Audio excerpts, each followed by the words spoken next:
Nous ne sommes pas sur une autre planète. Ces bâtiments, ce sont 2 méthaniseurs. Nous sommes à quelques kilomètres au sud-est de Dijon, à Brazé-en-Plaine.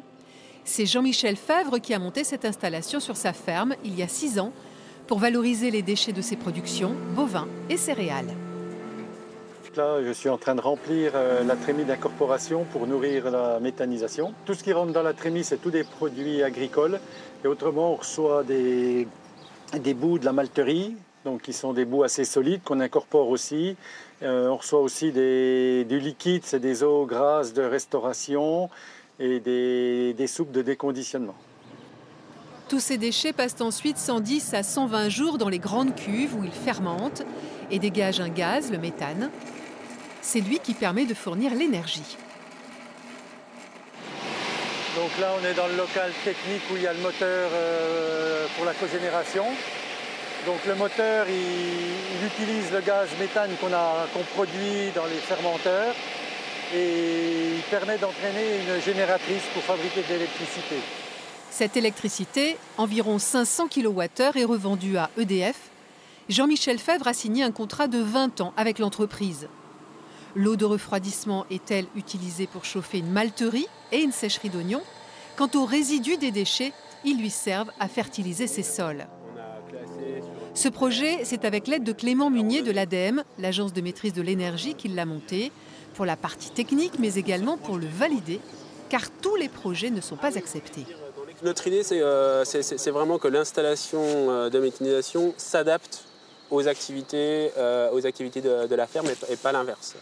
On craint le modèle allemand qui est aujourd'hui arrêté, mais sur lequel effectivement il y a eu un choix en France qui a été fait de ne pas développer la méthanisation sur ce modèle-là, où il y a beaucoup de cultures dédiées qui ont été produites pour les méthaniseurs.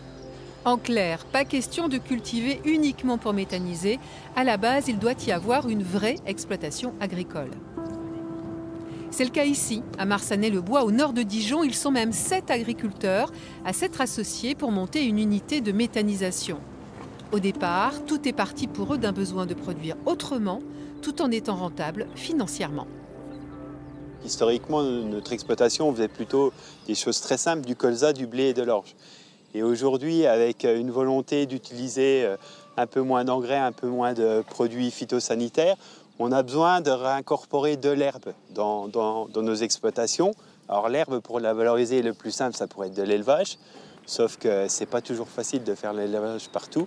Et la méthanisation pouvait être un moyen de valoriser cette herbe. Il y a déjà des unités de méthanisation en Côte d'Or, mais la particularité de celle-ci, ça sera de produire du biométhane, du biogaz. Ce biogaz sera ensuite revendu au Grand Dijon via un fournisseur d'énergie à un prix fixe légèrement supérieur à celui du marché.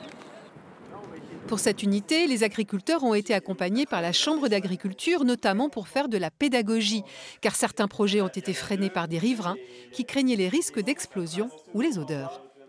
Les unités de méthanisation sont sur les exploitations sont en général retirées, ne sont pas au centre des villages. Donc on n'est ni plus ni moins qu'une activité agricole. Si on avait un élevage sur l'exploitation, on aurait exactement les mêmes contraintes. Le projet ici devrait aboutir courant 2021. La Bourgogne-Franche-Comté mise sur 5 à 10 nouvelles installations par an.